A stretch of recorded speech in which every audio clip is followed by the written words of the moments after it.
चलिए, तो पिछले क्लास में हम लोग फोटोन का कुछ प्रॉपर्टीज लिख लिए थे। लास्ट क्या लिखे थे बताओ?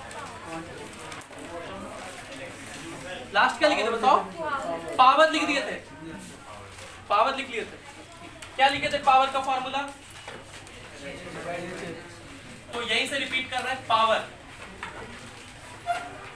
पावर बोले थे, पावर होता है energy by time. Energy by time. एक फोटोन का एनर्जी होता है HF। अगर n फोटोन्स हैं तो एनर्जी हो जाएगा NHF बाय टाइम। और n बाय t को क्या पढ़ेंगे?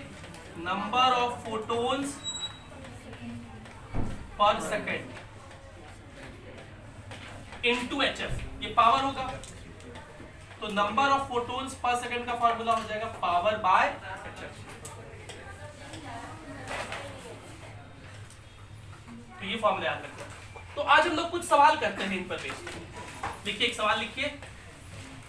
आज हम लोग इस पर बेस्ड, फोटोन थ्योरी पे बेस्ड कुछ सवाल करेंगे, एक दो।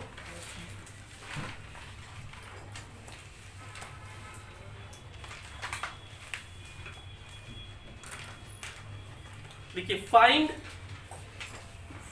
The energy, find the energy comma mass and the momentum of photon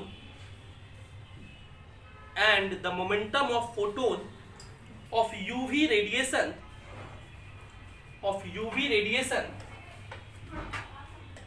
lambda is equals to 280 nanometre. 280 nanometre. तो क्या क्या निकालना है? एनर्जी निकालना है, मास निकालना है और मोमेंटम निकालना है। किसका? फोटोन। पिछले क्लास में फॉर्मूला बताए थे सब, एक बार कोशिश करिए निकालने का।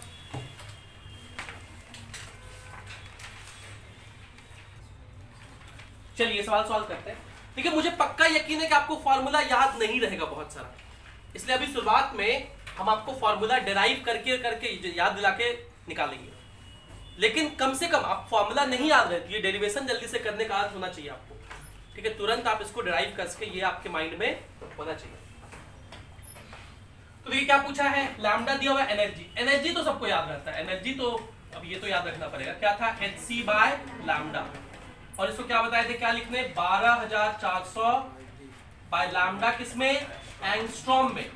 और तब एनर्जी किसमें मिलेगा? इलेक्ट्रॉन वोल्ट में। ये तो नैनोमीटर में है। अगर नैनोमीटर से एंगस्ट्रॉम में जाना है तो एक जीरो और लगा दो। नैनोमीटर में एक जीरो और लगा दो तो क्या बन जाएगा? तो 2800। तो 12400 बा 2800 इतना इलेक्ट्रॉन वोल्ट। तो 2 जीरो 2 जीरो कटा 124 बाय 28 कितना बार में कट रहा है? 4 बार में। क्या 4 पॉइंट समथिंग बार में। एग्जैक्ट डेटा हम लिख देते हैं 4.6 इलेक्ट्रॉन वोल्ट। ये एनर्जी होगी। पहला पार्ट का आंसर आ गया। 4.5 भी आ सकता है, आप अपना देख लीजिएगा, मेरे पास जो लिखा होगा 4.6 इलेक्ट्रॉन वोल्ट। दूसरा है मास। मास निकालने के लिए आपको बताए थे कि मास कैसे निकालते हैं। नहीं, मास कैसे निकालते हैं? उस वाले फॉर्मूले से, एनर्जी मास इक्विवेलेंस से। mc स्क्वायर एनर्जी हो गया is equals to Hc by lambda is equals to Hc by, तो एक सी कट गया, एक सी बचा रह गया, तो मास हो जाएगा H बाय सी लैम्डा, है ना। H का वैल्यू रख दीजिए 6.6 into 10 to the power minus 34। Light का speed 3 into 10 to the power 8। अब हम सब ऐसा ही सिस्टम में लिख रहे हैं। लैम्डा कितना लिखोगे? 280 into 10 to the power minus 9। और ये सब कैलकुलेट करेंगे किस में आएगा? केजी में आएगा। तो बताइए केजी में कितना आ रहा है कैलकुलेट करके? आपका आंसर आना चाहिए 8.2 into 10 to the power minus 36 KG. ये आंसर आना चाहिए। और तीसरा मोमेंटम। मास पता चल गया तो मोमेंटम तो आप लिख ही सकते हैं। मोमेंटम क्या होगा? स्मॉल पी से लिख रहे हैं मोमेंटम को। मोमेंटम होगा mass into velocity, mass into velocity c, p equals to mc। और मास कितना है h by c into lambda, तो c कट गया, तो मोमेंटम ये हो जाएगा।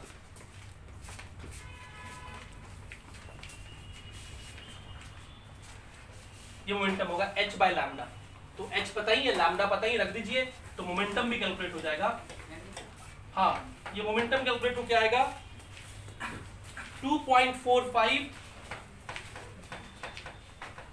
इंटू 10 का पावर -27 kg मीटर पर सेकंड। आप लोग कैलकुलेट करके निकालिएगा, डायरेक्ट आंसर जरूर कृपया मत लिखिएगा, पूरा कैलकुलेट जरूर करें, क्योंकि आदत बन जाएगा सिर्फ आंसर चाहने का। एक दो टर्म और लिखते हैं, तो कौन सा प्रॉपर्टी होगा, 10वां कि 11वां? 11वां। एक कभी कभी आपसे पूछा जाएगा इंटेंसिटी ऑफ फोटोन, क्या पूछा जाएगा, और ऐसा खूब यूज करेंगे अभी हम लोग। इंटेंसिटी को हम लोग आई से लिखेंगे, और ये होता है एनर्जी इंसिडेंटिंग पर सेकेंड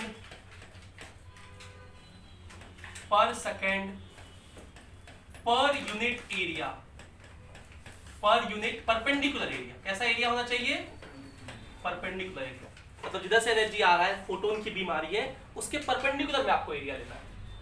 तो इंटेंसिटी क्या होगा, एनर्जी पर सेकेंड मतलब divide by time into area, और एरिया परपेंडिकुलर वाला। अब देखिए ध्यान से, एक फोटोन का एनर्जी कितना होगा, एनर्जी ऑफ 1 फोटोन, ये फिक्स है, एनर्जी ऑफ 1 फोटोन फिक्स है, कितने के बराबर, hf। एक फोटोन की एनर्जी hf होगी, और आज हम लोग फोटो इलेक्ट्रिक इफेक्ट चर्चा करेंगे। फोटो इलेक्ट्रिक इफेक्ट करवाने के लिए एक फोटोन रिस्पॉन्सिबल है, और फोटोन की एनर्जी कितनी है, hf।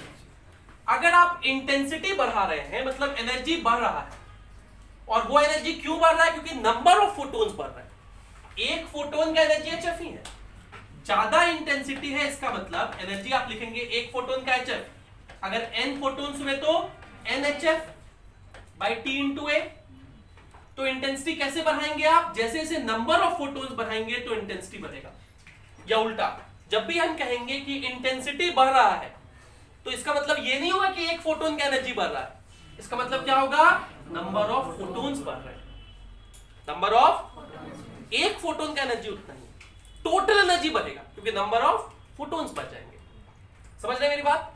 तो इंटेंसिटी का ये फॉर्मूला होता है NHF by T into A।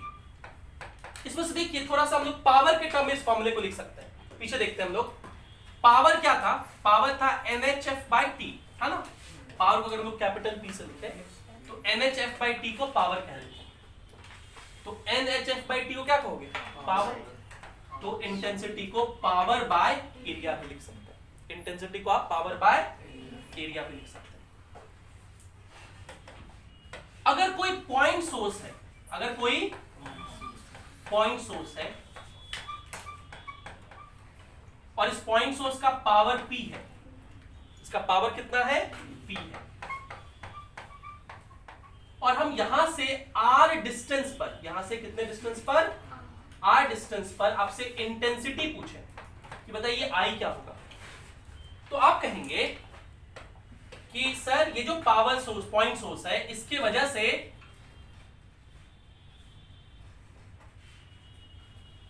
से एक स्फेरिकल डायरेक्शन में हर जगह एनर्जी जा सकता है, हर जगह।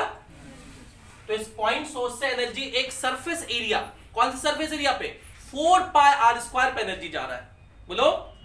And what is intensity, what is intensity at any point, power divided by area, power पर यूनिट एरिया। तो यहां पर इंटेंसिटी कितने के बराबर होगा, पावर बाय इस स्फीयर का एरिया, कितने के बराबर, 4 पाई r स्क्वायर। पावर और 4 पाई अगर कांस्टेंट है तो इंटेंसिटी r स्क्वायर के इनवर्सली प्रोपोर्शनल होता है। मतलब जैसे जैसे किसी पॉइंट सोर्स से दूर जाते हैं तो जो लाइट की इंटेंसिटी है वो r स्क्वायर के इनवर्सली प्रोपोर्शनल के साथ वेरी करता है। ध्यान रखेंगे, मतलब अगर डिस्टेंस डबल हो गया तो इंटेंसिटी 4 गुना कम हो जाएगा, डिस्टेंस ट्रिपल हो गया तो इंटेंसिटी 9 गुना कम होगा, 6 गुना नहीं, 3 का स्क्वायर 9 होता है, 9 गुना कम हो जाएगा। समझ गए? तो इंटेंसिटी क्या होता है समझ में आया, फॉर्मूला कैसे क्या होता है, और पॉइंट सोर्स की वजह से इंटेंसिटी डिस्टेंस के साथ कैसे वेरी करता है, याद रखना है। इसके बाद एक पॉइंट और है, 12वां point, photon flux. Photon flux, इसको फाई एन से लिखते हैं। फोटोन फ्लक्स को किससे लिखते हैं, फाई एन से, और ये होता है number of photons, number of photons incidenting per second per unit area, per second per unit area, ये सब टर्म याद रखिएगा।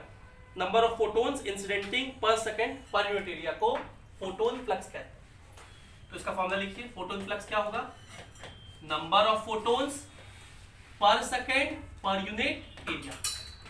ठीक है, मैं ये फॉर्मूले को पावर के टर्म में लिखना चाहता हूं। किसके टर्म में? तो पावर का फॉर्मूला हम लोग को याद हो गया, पावर होता है एनर्जी बाय एक फोटोन का एनर्जी hf, n फोटोन्स है तो nhf, ये हो गया एनर्जी बाय टाइम। तो हमें n बाय टी का वैल्यू रिप्लेस करता है, तो n बाय टी का वैल्यू हम लोग क्या लिख सकते हैं, p बाय hf लिख सकते हैं ना। तो यहां पर रखिए n बाय टी के बदले हम लोग क्या लिख देंगे, p by hf into a। और हम लोगों ने ये भी देखा इंटेंसिटी क्या होता है, पावर बाय, तो अगर मैं इस वैल्यू को यहां पुट कर दूं तो ये पावर बाय एरिया क्या कहलाएगा, यहां लिख देते हैं, पावर बाय एरिया क्या कहलाएगा, इंटेंसिटी। तो I by HF, I by HF photon flux का फॉर्मूला होता है। और इसको ऐसा भी लिख सकते हैं I बाय H, और फ्रीक्वेंसी क्या लिखोगे, C बाय लैम्डा, तो I लैम्डा बाय HC, ये फोटोन फ्लक्स का फॉर्मूला होता है। इसका फॉर्मूला होता है। आप ये फॉर्मूले याद नहीं रख पाओगे, मुझे पक्का पता है, इसीलिए मैं डेराइव करके दिखा रहा हूं। आपको कम से कम डेफिनेशन याद होना चाहिए और कैसे निकाल रहे हैं, पक्का। एक आखिरी टर्म और लिख लें,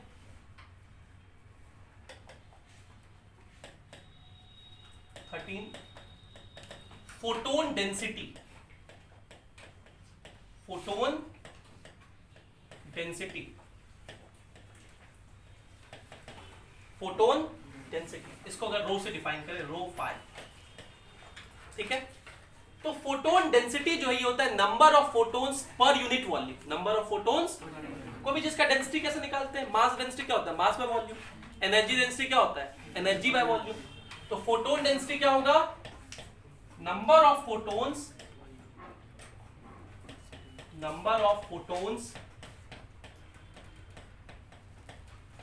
per unit volume, number of photons per unit volume, इसको बोलते हैं फोटोन डेंसिटी। तो इसको अगर रो फाई से लिखें तो नंबर ऑफ फोटोन्स हो गया n, वॉल्यूम क्या लिखोगे, area into length, area into, और लेंथ को क्या लिखोगे, स्पीड इनटू टाइम। ठीक है, तो समझ में आया। अब फिर से हम लोग n बाय 80 को रिप्लेस करेंगे।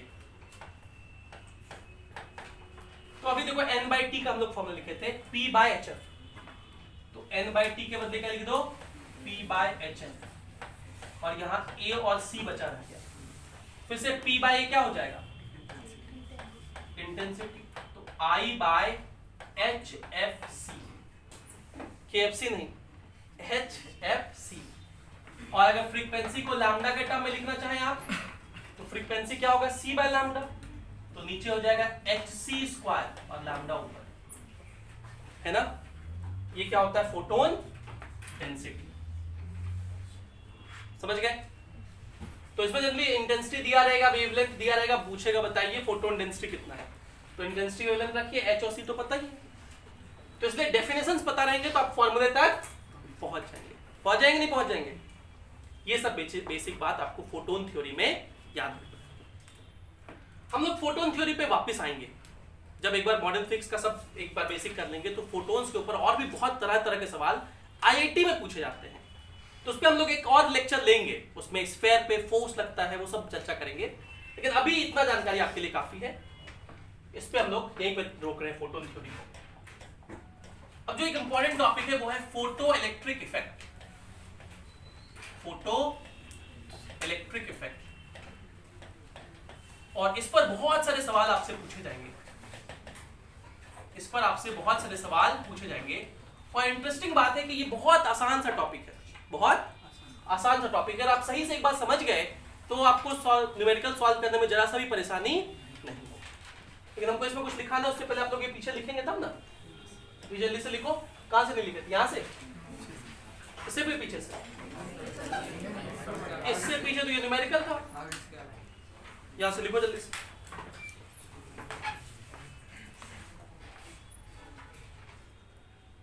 अच्छा, पीछे h से पावर लिखे थे ना, तो पावर की जगह आप h लिख सकते हो, या आगे से कन्वेंशन से बना लो, कैपिटल P क्या होगा? पावर, और स्मॉल p क्या होगा? मोमेंटम। या कल h भी बनाए थे तो h भी लिख सकते हो, h या p, hp, h या p होगा पावर। चलिए अब फोटो इलेक्ट्रिक इफेक्ट शुरू करते हैं। देखो, फोटो इलेक्ट्रिक जो है वो दो वर्ड से मिलके बना हुआ है। फोटो, फोटो वर्ड का मीनिंग क्या होता है? फोटोन, और इलेक्ट्रिक वर्ड का मतलब होता है इलेक्ट्रॉन। तो फोटो इलेक्ट्रिक इफेक्ट में इलेक्ट्रॉन निकलता है कब? जब फोटोन स्ट्राइक करता है किसको? किसी मेटल के प्लेट को। अगर कोई मेटल का प्लेट है, ये क्या है? एक मेटल का प्लेट है, और इस मेटल के प्लेट पे इलेक्ट्रॉन अगर, सॉरी, इसकी मेटल के प्लेट पर अगर फोटोन स्ट्राइक करता है तो यहां से इलेक्ट्रॉन निकलता है। तो यहां से क्या निकलता है? इलेक्ट्रॉन। मैंने आपसे कहा था कि फोटो इलेक्ट्रिक इफेक्ट पहली बार हर्ट्ज ने देखा था। किसने देखा था? हर्ट्ज ने। फर्स्ट टाइम किसने ऑब्जर्व किया था? हर्ट्ज ने। हर्ट्ज ने ऑब्जर्व किया, देखा, लेकिन बहुत सारे लॉज नहीं बनाए। लेनार्ड और हॉलविच ने इसके ऊपर बहुत सारे लॉज बनाए, स्टडी किया, और उन लॉज को हम लोग लिखने जा रहे हैं फोटो इलेक्ट्रिक इफेक्ट के बारे में। पहला लॉ ये था कि फोटोन का फ्रीक्वेंसी अगर f है तो इस किसी भी f के वैल्यू के लिए फोटो इलेक्ट्रिक इफेक्ट नहीं हो सकता। फ्रीक्वेंसी का वैल्यू एक गिवन फ्रीक्वेंसी से क्या होना चाहिए? ज्यादा या बराबर होना चाहिए। What is f? Frequency of incident photon, frequency of incident photon. और इस f0 को कहा गया थ्रेशोल्ड फ्रीक्वेंसी। क्या कहा गया? Threshold frequency. तो जो लाइट फोटोन आ रहा है उसका एनर्जी कितना लिखेंगे? E, वो होगा HF। कितना लिखेंगे? What is E? Energy of incidenting photon, incidenting photon. और ध्यान रहे हम लोग एक ही फोटोन की बात करेंगे, क्योंकि एक फोटोन आएगा और वो एक इलेक्ट्रॉन को निकालता है, ये आइंस्टीन ने कहा है। एक फोटोन आएगा और वो एक ही इलेक्ट्रॉन को निकालेगा। तो एनर्जी मतलब एक फोटोन का एनर्जी कितना? HF, या उसको hc/λ भी लिख सकते हैं। तो what is f? Frequency of incident photon. What is lambda? Wavelength of incident photon, wavelength of incident photon.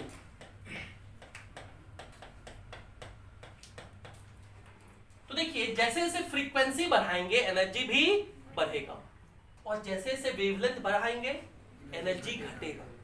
इसीलिए वेवलेंथ का वैल्यू एक सर्टेन वेवलेंथ से कम होना चाहिए, क्योंकि जैसे जैसे वेवलेंथ घटेगा तो वैसे वैसे एनर्जी बढ़ेगा। तो वेवलेंथ का वैल्यू एक सर्टेन वेवलेंथ से कम होना चाहिए, और इस वेवलेंथ को बोलते हैं थ्रेशोल्ड वेवलेंथ, थ्रेशोल्ड वेवलेंथ।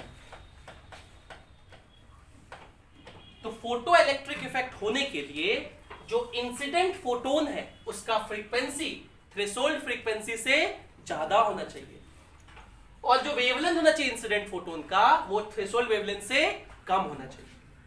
ये बात समझ में आया? एक में कम एक में ज्यादा क्यों है? क्योंकि फ्रीक्वेंसी बढ़ने से एनर्जी बढ़ता है और वेवलेंथ के बढ़ने से एनर्जी घटता है। इसीलिए लेनार्ड और हॉलविच ने यह भी ऑब्जर्व किया कि ऐसा इसलिए हो रहा है क्योंकि एक मिनिमम अमाउंट ऑफ एनर्जी का फोटोन होना चाहिए, तभी इलेक्ट्रॉन बाहर निकल सकता है। वह मिनिमम एनर्जी जितना चाहिए इस मेटल प्लेट से इलेक्ट्रॉन को निकालने के लिए, उसको वर्क फंक्शन कहा गया। क्या कहा गया? Work function. ये डेफिनेशन में हम लोग सब लिखेंगे, work function.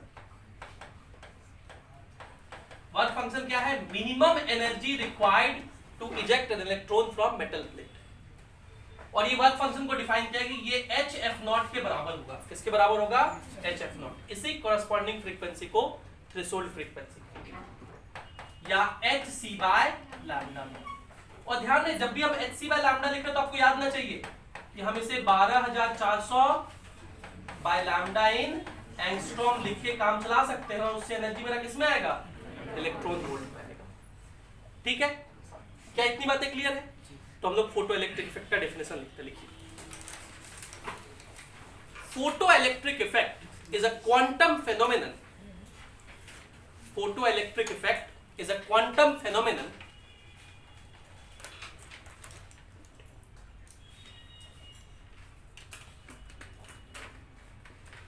photoelectric effect is a quantum phenomenon in which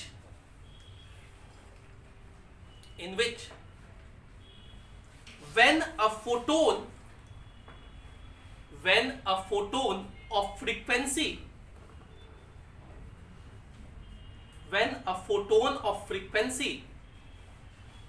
greater than certain minimum frequency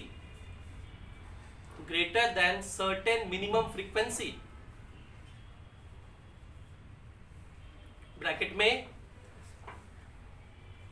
में threshold frequency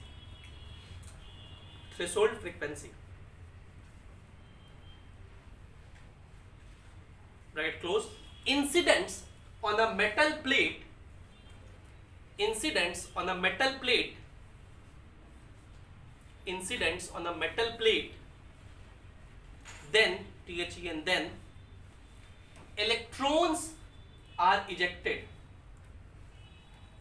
then electrons are ejected. Full stop. पैच चेंज करके, the minimum amount of incidenting photon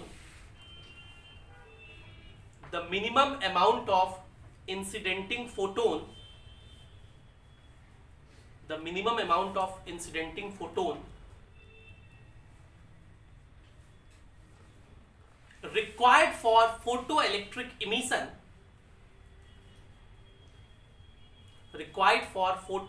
emission is called work function or threshold energy.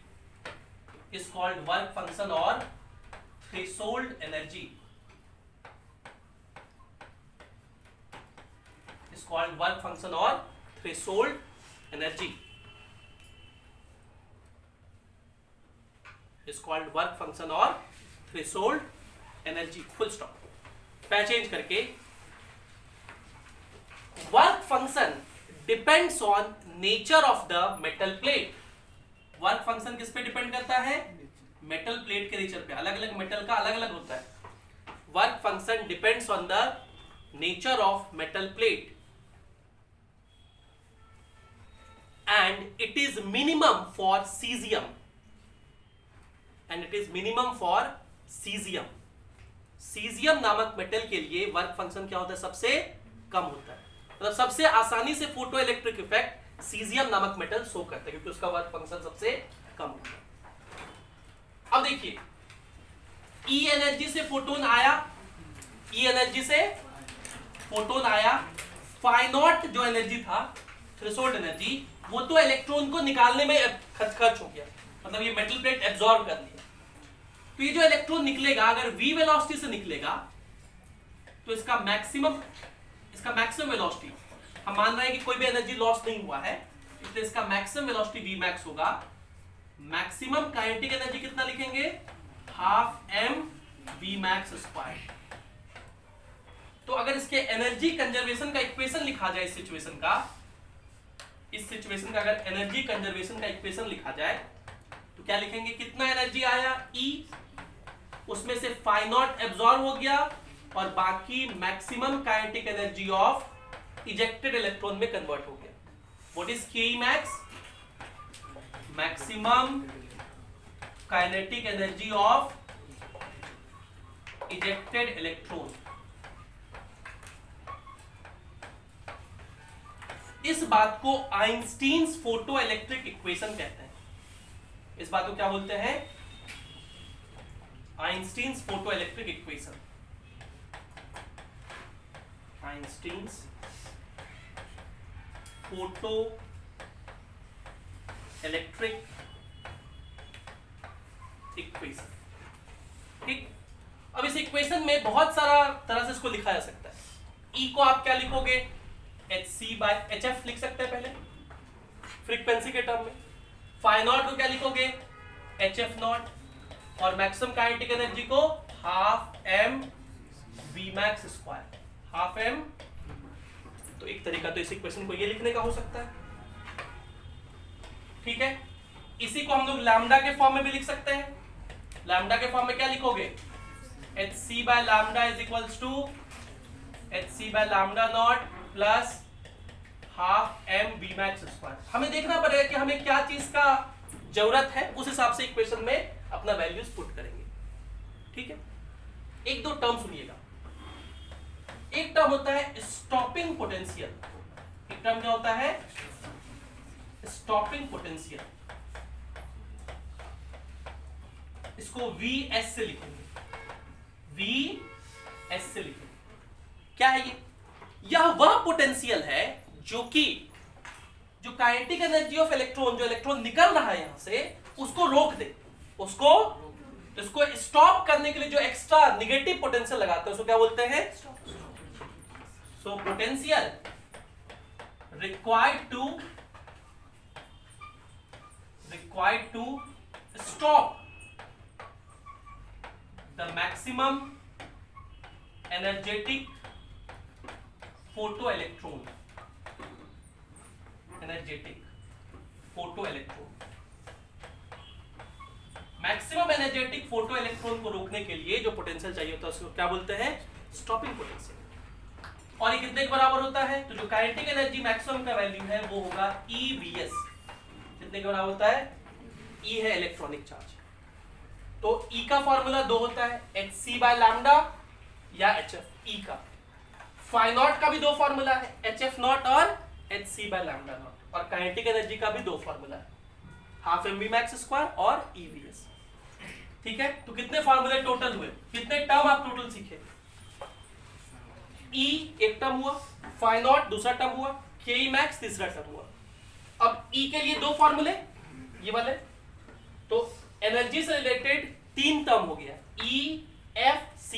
EF lambda. Phi naught से related भी 3 हो गया, phi naught, F naught, lambda naught. और kinetic energy से related भी 3, K max, half M V square और EVS। तो 3 9 हुए। 9 तरह से फॉर्मूला लिखा जा सकता है। आपको बस एक याद रखना है, E is equals to phi naught plus क्या दिया है, क्या पूछा है, उससे आप फॉर्मूला ऑब्टेन कर लेंगे। मान लीजिए वेवलेंथ दिया हुआ है इंसिडेंटिंग फोटोन का, तो आप E क्या लिखेंगे, HC/लैम्डा। वर्क फंक्शन डायरेक्ट दिया हुआ है तो फाई नॉट डायरेक्ट लिख लेंगे, प्लस स्टॉपिंग पोटेंशियल दिया हुआ है तो काइनेटिक एनर्जी की जगह EVS लिख लेंगे। फॉर्मूला तैयार हो गया हमारा, पक्का। Putting the formula getting the. इसमें एक हिस्टोरिकल बात है और वो ये है कि प्लैंक्स कांस्टेंट का वैल्यू पहली बार फोटो इलेक्ट्रिक इफेक्ट के इक्वेशन से ही कैलकुलेट हुआ था। पहली बार फोटो इलेक्ट्रिक इफेक्ट के इक्वेशन से ही कैलकुलेट हुआ था। कैसे हुआ था वो चर्चा कर लें। देखिए, इंसिडेंट एनर्जी था HF is equals to work function phi naught, और काइनेटिक एनर्जी के बदले क्या लिख सकते हैं, EVS। E से इस इक्वेशन को डिवाइड कर दीजिए तो ये हो गया HF by E is equals to phi naught by E plus VS। VS को एक साइड रख दीजिए, बाकी सबको इधर साइड, तो लिखेंगे VS is equals to H by E into F minus phi naught by, इसको इधर भेज दिया तो माइनस में होगा ना। तो इसको एक्सपेरिमेंटली ड्रॉ किया गया, एक्सपेरिमेंटली ऑब्टेन किया गया, ग्राफ बनाया गया स्टॉपिंग पोटेंशियल और F के बीच। F क्या है? Frequency of incident light. तो अगर मैं स्टॉपिंग पोटेंशियल को y एक्सिस पे बनाऊं, इसको किस पे बनाऊं, और फ्रीक्वेंसी को x पर, तो आप देखिए h बाई तो कांस्टेंट है, तो एक कांस्टेंट स्लोप मिलेगा m, जो कि स्लोप है किसका? Slope of stopping potential, stopping potential versus frequency of incident photon versus frequency of incident photon. ये स्लोप कितने के बराबर हो जाएगा? h बाय ई के बराबर होगा। और इसी से पहली बार, इसी इक्वेशन से पहली बार किसका वैल्यू निकला था? प्लैंक्स कांस्टेंट का। और ये प्लस कांस्टेंट भी मिलेगा हम लोग को, प्लस सी, और ये कांस्टेंट सी जो है वो निगेटिव, सी क्या कहलाता है? वाई इंटरसेप्ट, वाई को जहां कट कर रहा है वो निगेटिव में कट रहेगा कि पॉजिटिव में? नेगेटिव। इंटरेस्टिंग पॉइंट ये है कि ये स्टॉपिंग पोटेंशियल और इंसिडेंट फ्रीक्वेंसी के बीच का अगर ग्राफ बनाएंगे, देखिए इसके बीच का ग्राफ बना रहे हैं, ये वाई एक्सिस पे हम स्टॉपिंग पोटेंशियल दिखा रहे हैं और एक्स एक्सिस पे इंसिडेंट फ्रीक्वेंसी। तो ये ग्राफ स्ट्रेट लाइन तो होगा ही, और इसका स्लोप क्या है? h बाई ई है, जो कि कांस्टेंट है, constant for all metals. h तो प्लैंक्स कांस्टेंट है और e भी कांस्टेंट है, तो स्लोप जो होगा वो किसी भी मेटल के लिए क्या रहेगा? और स्लोप अगर कांस्टेंट है मतलब सेम है, तो कैसे स्ट्रेट लाइंस बनते हैं? पैरेलल ग्राफ बनते हैं। मतलब अगर हम ग्राफ बनाएंगे तो अगर एक मेटल के लिए, मेटल ए के लिए ऐसा बना, तो मेटल बी के लिए इसी के पैरेलल ऐसा बनेगा, मेटल सी के लिए इसी के पैरेलल ऐसा बनेगा, है ना। सबका स्लोप क्या रहेगा? सेम रहेगा। ये अगर एंगल थीटा है तो स्लोप सभी के लिए tan थीटा होगा, जो कितने के बराबर होगा? h बाय ई के बराबर, h बाय ई के बराबर। और यहां से पहली बात प्लैंक्स कांस्टेंट की वैल्यू कैलकुलेट की गई। और ये जो y इंटरसेप्ट होगा, ये जो y इंटरसेप्ट होगा, ये किस पे डिपेंड करेगा? फाई नॉट पे डिपेंड करेगा। ये होगा फाई नॉट बाय ई। तो अगर मैं इस मेटल का नाम A कहूं, इस मेटल का नाम B कहूं, इस मेटल का नाम, तो जिसका भी फाई नॉट ज्यादा होगा उसके लिए ये इंटरसेप्ट का वैल्यू ज्यादा होगा, क्योंकि वो ऊपर में है। तो A B C में किसका वर्क फंक्शन ज्यादा होगा? C का। C के लिए देखो सबसे नीचे गया है ना भाई, y इंटरसेप्ट C किसके बराबर है? माइनस फाई नॉट बाई के बराबर है। माइनस का मतलब नीचे बनाना है, जिसका फाई ज्यादा होगा उसके लिए C भी, तो C सबसे ज्यादा किसके लिए है? इसके लिए। Therefore, work function for C is greater than work function for इस ग्राफ के अनुसार। पक्का समझ में आ गया? तो एक दो पॉइंट और लिखे हम लोग, तो जहां तक लिखे थे वहां पे अब नोट करके पॉइंट लिखिए, नोट करके पहला पॉइंट लिखिए। According to Einstein explanation of photoelectric effect, according to Einstein's explanation of photoelectric effect,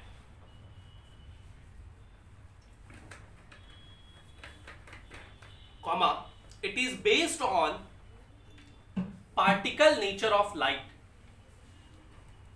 comma, it is based on particle nature of light. It is based on particle nature of light.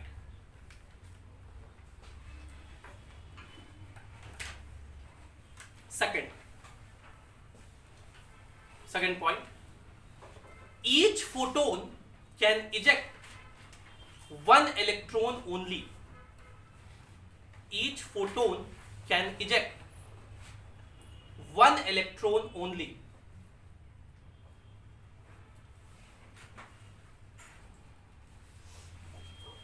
Or third, photoelectric effect cannot be explained.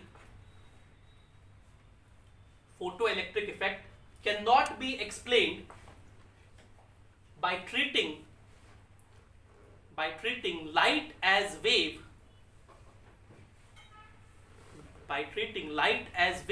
because of following three problems. Because of following three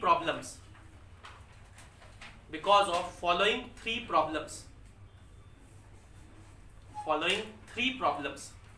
hyphen देखिए, ए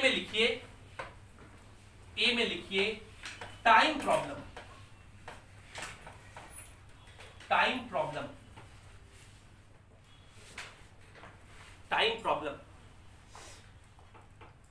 क्या कहता है?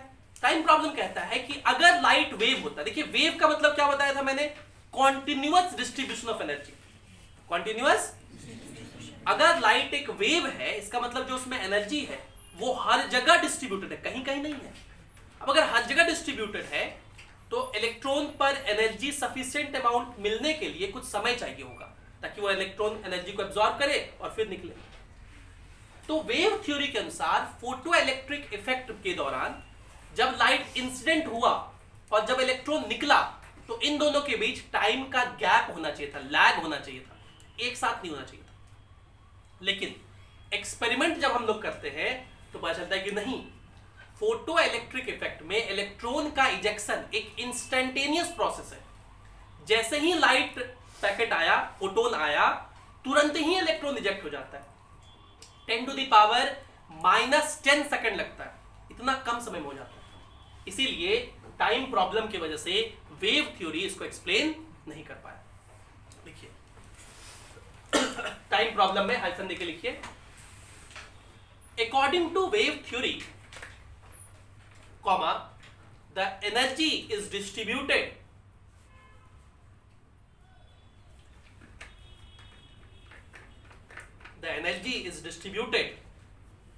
over entire wave front. Wave का जो front होगा उसको wave front कहते हैं. over entire wave front, and so some time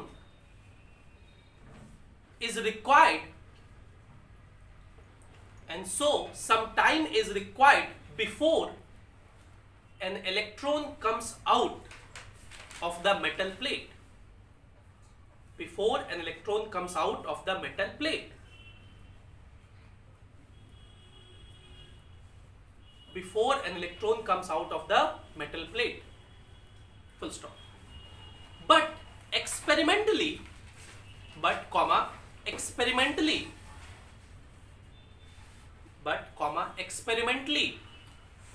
the time lag is almost nil.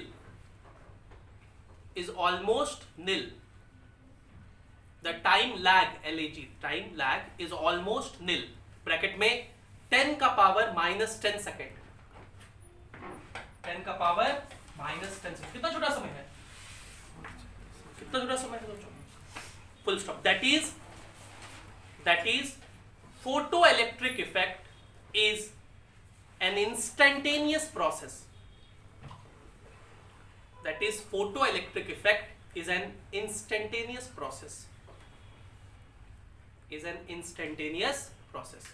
पहला पॉइंट समझ गए? वेव थ्योरी क्यों नहीं एक्सप्लेन कर पाता है? क्योंकि वेव थ्योरी के अनुसार कुछ टाइम चाहिए फोटो इलेक्ट्रिक इफेक्ट होने के लिए, लेकिन एक्सपेरिमेंटली पता चलता है कि कोई टाइम नहीं चाहिए उसका. दूसरा है फ्रीक्वेंसी प्रॉब्लम. दूसरा क्या है? Frequency problem.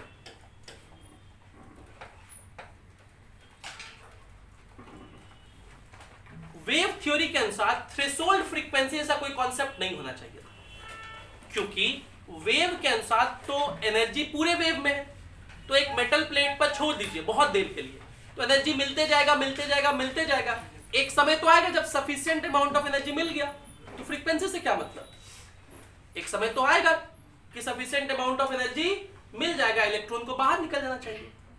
बोलो, बार बार अगर एब्जॉर्प्शन होगा, कंटिन्यूसली एनर्जी आ रहा है, एनर्जी मिलते जाएगा, जब उसके वर्क फंक्शन ज्यादा हुआ वो बाहर निकल जाएगा। तो फ्रीक्वेंसी, थ्रेशोल्ड फ्रीक्वेंसी ऐसा कोई कॉन्सेप्ट वेव थ्योरी के अनुसार एग्जिस्ट नहीं करना चाहिए था, लेकिन ऐसा करता है और ये बताता है कि वेव थ्योरी पे बेस्ड फोटो इलेक्ट्रिक इफेक्ट नहीं है। लिखिए, दूसरा पॉइंट लिखिए।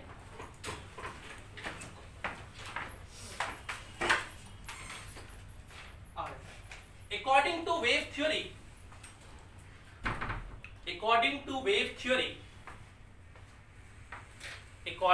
wave theory, comma, there should not be any threshold frequency. There should not be any threshold frequency. But this is not true. But this is not true.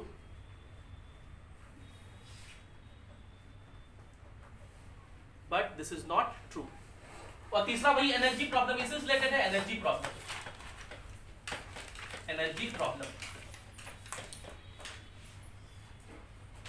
Energy problem,